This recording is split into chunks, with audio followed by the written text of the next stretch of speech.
Τι κάνετε, καλημέρα. Τις ταπεινές μου καλημέρες βασικά. Κάνουμε εδώ πρωινή προπόνηση, είναι γύρω στις 6 ώρα. Έχουμε αρκετή ώρα προπόνηση. Και σήμερα θα ήταν να συζητήσω ένα θέμα που πολλοί μου το ζητάτε, η αλήθεια είναι. Οπότε, πάμε. Ποιος είμαι, Κωνσταντίνος. Είμαι 22 χρονών. Και απλά τρέχω. Και ξανά να το ξεκαθαρίσω σε όλους που βλέπουν αυτό το βιντεάκι. Δεν είναι ότι μου αρέσει το τρέξιμο που το κάνω. Όπως είναι οι περισσότεροι running influencers. Εμένα μου αρέσει, το γουστάρω. Εμένα το ακριβώς αντίθετο. Δεν το γουστάρω. Το κάνω καθαρή από το μυαλό μου. Γι' αυτό όπως είδατε στο προηγούμενο βίντεο, έτρεξε έναν ούλτρα. Ποιο λόγο το έκανα νομίζετε? Για να πω, αχ, μου αρέσει το τρέξιμο. Ποιος τρέχει ούλτρας? Και τώρα λες, αχ, μου αρέσει το τρέξιμο, είναι πολύ όμορφο. Δηλαδή, εντάξει, είπα.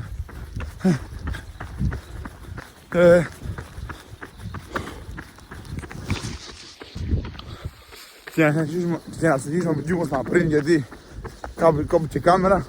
Εντάξει, κατά το κινητό να ξέρετε, δεν έχω κάμερα. Οπότε πονάει το τηλέφωνό μου. Είμαστε άνθρωποι, δεν είμαστε σαν το Μανώλη το Πούριγκα που πραγματικά πρέπει να μάθει πώς το κάνει. Γιατί δεν είναι εύκολο να κάτω στην κάμερα στον ήχο ψηλά ή ευθεία. Όμως πιάνεται. Αναγίγαμε λοιπόν. Απλά ναι, αυτό που θα ζήσω από πριν δεν είναι ότι μου αρέσει το τρέξιμο. Ακριβώς αντίθετο. Δεν το γουστάρω. Και επειδή δεν το γουστάρω το κάνω.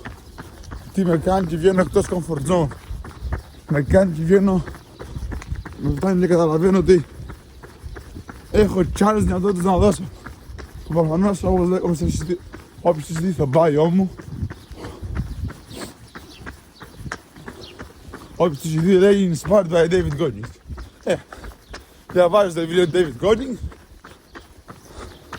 Προφανώς. Διαβάζεις το ένα, ειδικά το κάνει χάρτινη.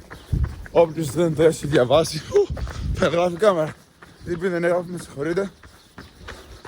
Όποιος δεν το έχει διαβάσει το βιβλίο του David Goggins, και ό,τι can help me, όχι το άλλο, να πάει το διαβάσει πραγματικά. Πρέπει να το διαβάσει. Γιατί μετά θα το αλλάξει το μυαλό στο ότι δεν υπάρχουν όρια, θα το δει. Και μετά θα προσπαθήσει σε εσύ να το κάνεις πράξη. Τώρα το δεύτερο βιβλίο, το Never Finished, είναι για πιο μετά. Εντάξει, δεν θεωρώ ότι είναι τόσο απαραίτητο. Αλλά άμα γουστάρεις το πρώτο βιβλίο, το δεύτερο θα το ραντέψεις. Ξεκάθαρα. Και αν νιώθεις στη ζωή σου πραγματικά ότι έχεις γίνει ψιλοκόπρος, έχεις ψιλοκοπρίσει, έχεις τεμπελιάσει, το τρέξιμο ίσως να είναι ένας καλός τρόπος για να ξεπερνάς τα όρια σου. Τώρα περνάς από το δεις, δεν ξέρω τι σημαίνει εδώ πέρα.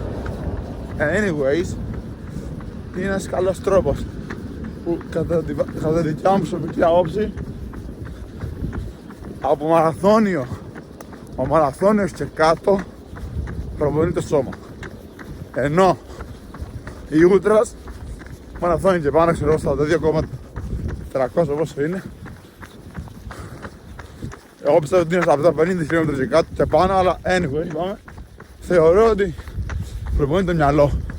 Γιατί το σώμα ούτως ή άλλως έχει τελειώσει. Οπότε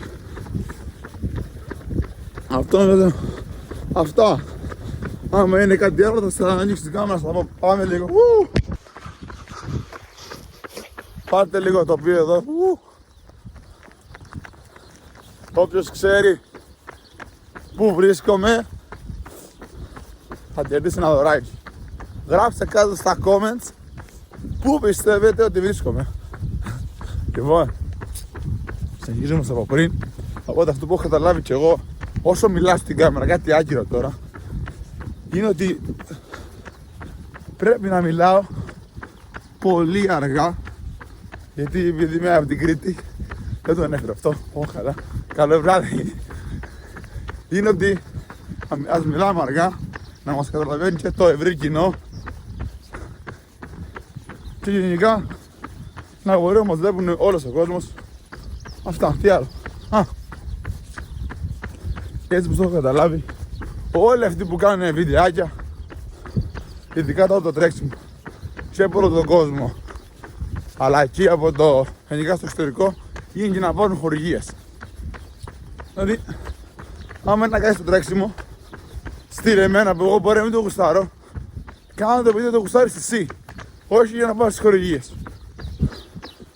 Δεν βγάζει κάποιο νόημα. Όχι, καλές είναι οι χορηγίες, αλλά μην κυνηγάτε τις χορηγίες. Άμα κάνεις καλή δουλειά, κατά πάσα πιθανότητα δεν γίνεται να μην σου έρθει. Πού το δύσκολο. Ρε παιδιά, πάμε λίγο.